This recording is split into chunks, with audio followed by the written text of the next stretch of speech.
I work at a nursing home, the kind of place most families try not to think about until they have no other choice. A place where time moves slower, where memories linger in the air, and where people quietly wait to be remembered. The hallways are always quiet, filled with slow footsteps and the soft hum of machines. The smell of disinfectant mixes with old photographs on the walls, reminders of lives that were once full and loud, now reduced to whispers and routines.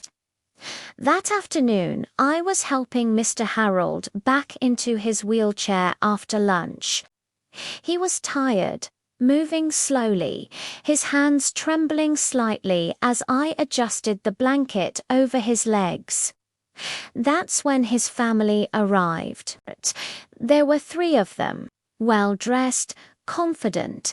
Their voices echoed down the hallway long before they reached him, loud and impatient, like they were already annoyed just by being there.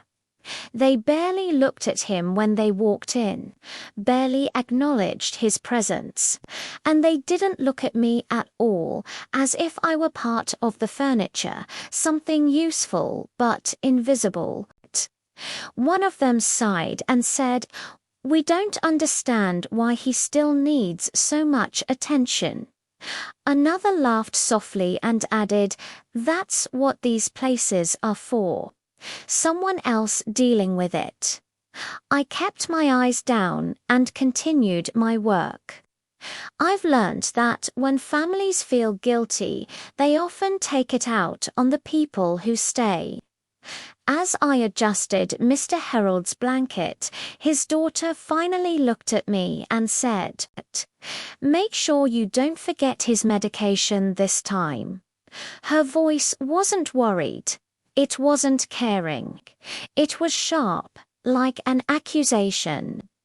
I nodded politely, even though I had never missed his medication. Not once. In 8 years, I never had this nursing home for a long time.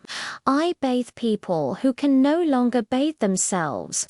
I feed those who forget how to eat. I hold hands when fear takes over at night, and I listen to stories families stopped listening 2 years ago. But to them, I'm just the nursing home worker.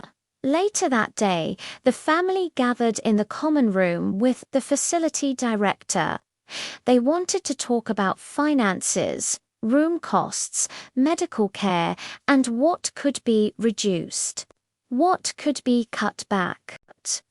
One of them glanced at me and said, "We don't need her here for this."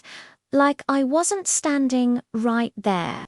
Like I wasn't he, the one who sat with him every evening when he cried for his late wife. The director didn't respond immediately. Instead, he turned toward Mr. Harold and asked gently, "Is that what you want?" Mr. Harold shook his head slowly. "No," he said quietly, "she stays." The room went completely still. "She's the only one who listens to me," he continued. "The only one who talks to me like I still matter." His family shifted uncomfortably in their chairs, suddenly unsure of where to look. Then the director cleared his throat and opened a folder. "There's something else we should discuss," he said calmly.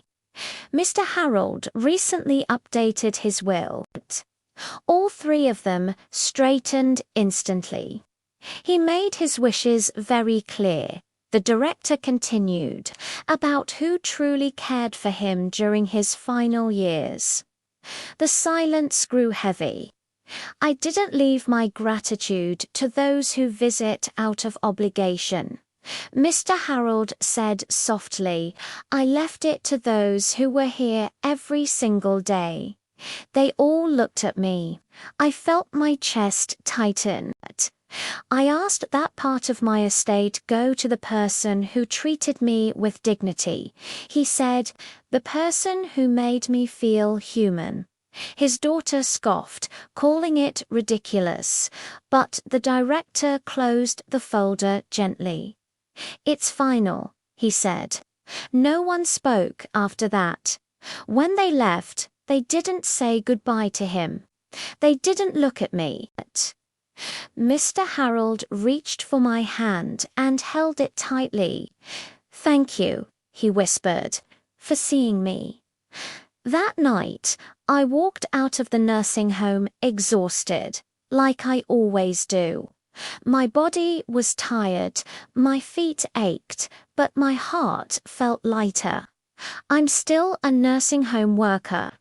I still clean rooms, change sheets, and sit beside beds in the quiet hours of the night. But I know now that dignity leaves a mark. Even when families forget, humanity remembers.